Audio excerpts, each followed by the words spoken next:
بسم اللہ الرحمن الرحیم۔ انجام۔ حمید کی نظر سامنے والی سیٹ پر بیٹھے بدحال بزرگ پر مرکوز تھی۔ حمید سوچ میں پڑ گیا، کیا یہ مظفر آباد والے منشی چاچا ہی ہیں یا کوئی اور شخص ہے؟ نہیں، یہ منشی چاچا نہیں ہو سکتے۔ منشی چاچا اور اتنے بدحال؟ قطعی نہیں۔ منشی چاچا اور بس سے سفر، یہ کیسے ممکن ہے؟ منشی چاچا تو مظفر آباد کے سب سے بڑے رئیس فرد ہیں، لیکن اتنی ملتی جلتی شکل، یہ کیسے ممکن ہے؟ حمید کو اپنے پرانے دن یاد آنے لگے، مظفر آباد والے بچپن کے دن۔ وہ وہیں پر لڑکپن سے لے کر جوانی تک رہا تھا۔ ابھی کچھ سال پہلے ہی نوکری کی وجہ سے دوسرے شہر منتقل ہوا تھا۔ اسے سب باتیں یاد آنے لگیں۔ کیا ٹھاٹھ تھے منشی خاندان کے۔ منشی چاچا جو لباس ایک بار استعمال کر لیتے، اسے دوبارہ ہاتھ نہیں لگاتے تھے۔ بچپن سے جوانی تک کبھی منشی چاچا کو پیدل چلتے نہیں دیکھا۔ ان کی ایک مخصوص گھوڑا گاڑی ہوا کرتی تھی۔ شہر میں کہیں بھی جانا ہو وہ اس گھوڑا گاڑی میں ہی جاتے۔ شہر سے باہر سفر کے لیے کئی برانڈڈ کاریں موجود تھیں۔ منشی چاچا کی حویلی اتنی بڑی اور وسیع تھی کہ اس کے اندر ایک پورا چھوٹا سا گاؤں بس جائے۔ جب منشی چاچا کے یہاں کوئی تقریب ہوتی تو پورے مظفر آباد کو دعوت ہوتی۔ طرح طرح کے سینکڑوں پکوان بنتے۔ حمید بھی دعوت کے وقت ہی منشی چاچا کی حویلی دیکھ پاتا تھا۔ اچانک زوردار بریک لگنے سے حمید کے خیالوں کا سلسلہ ٹوٹ گیا۔ سامنے والی سیٹ پر وہ بزرگ اب حمید کی طرف متوجہ ہو چکے تھے۔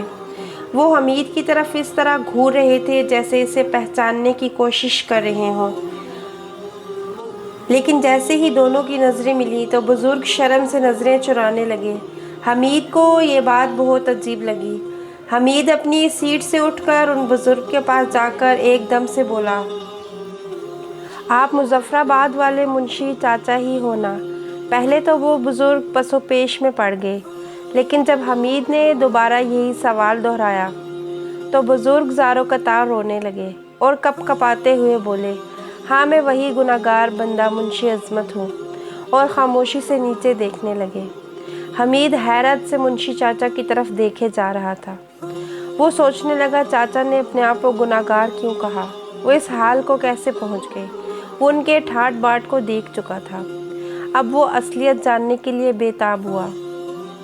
حمید منشی چاچا سے دوبارہ مخاطب ہونا چاہ رہا تھا کہ منشی چاچا ہی سر اٹھا کر بولنے لگے، میں جانتا ہوں بیٹا تم کیا پوچھنا چاہتے ہو۔ یہی نا کہ میں اس حال کو کیسے پہنچا؟ بس ایک بد دعا مجھے لے ڈوبی۔ تمہیں تو پتہ ہی ہے کہ مظفر آباد کی عوام میں میری کتنی اعلیٰ حیثیت اور مقام تھا۔ لوگوں نے مجھے اپنا لیڈر اور رہنما بنا لیا۔ عوام مجھ پر دل و جان سے اعتماد کرتی تھی۔ میری عزت کا اس قدر عالم تھا کہ لوگ میری خاطر جان دینے اور لینے کے لیے تیار رہتے۔ بس اسی بات نے مجھے مغرور بنا دیا۔ میری نظر میں عوام کی حیثیت کیڑے مکوڑے کی سی ہو گئی۔ تمام بڑے فنڈ، عوامی ترقی و فلاح کے لیے جو بھی رقم میرے پاس آتی، میں پوری رقم ہڑپ کر جاتا۔ اللہ کا دیا پہلے ہی بہت تھا، لیکن لالچ اور گھمنڈ نے مجھے اندھا کر دیا۔ ایک مرتبہ غریب بچیوں کی اجتماعی شادی کی ساری رقم ایک تنظیم نے میرے حوالے کر دی، اور سارا انتظام بھی میرے ذمے تھا۔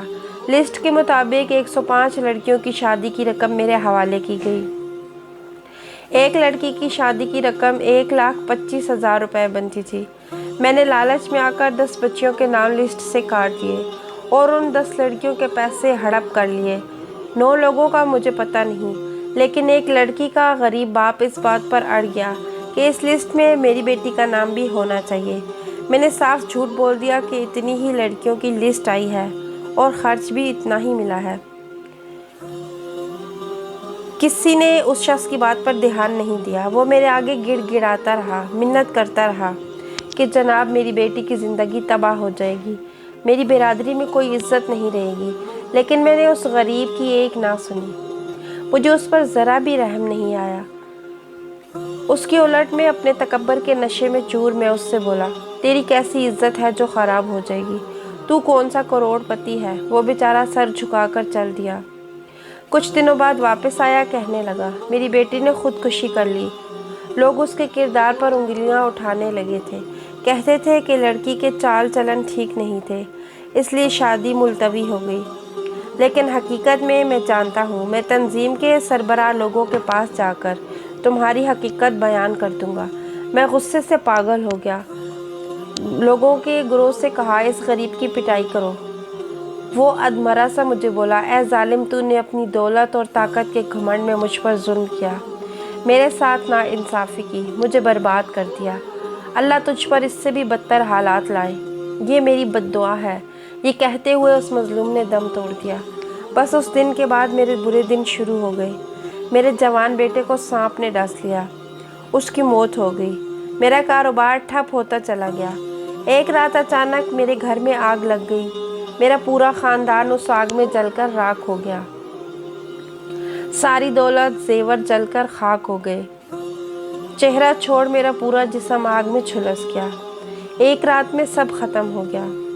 کل تک جو لوگ مال و دولت کے دباؤ میں میرے شیدائی تھے، وہ کنارہ کشی اختیار کر گئے۔ آج میں بھیک مانگ کر زندگی گزار رہا ہوں اور اپنے کرموں کا حساب دنیا میں ہی چکا رہا ہوں۔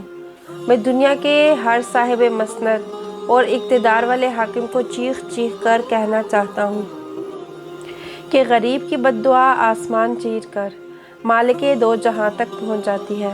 خدا را خود پر رحم کریں اور غریب عوام کی بد دعا سے بچیں۔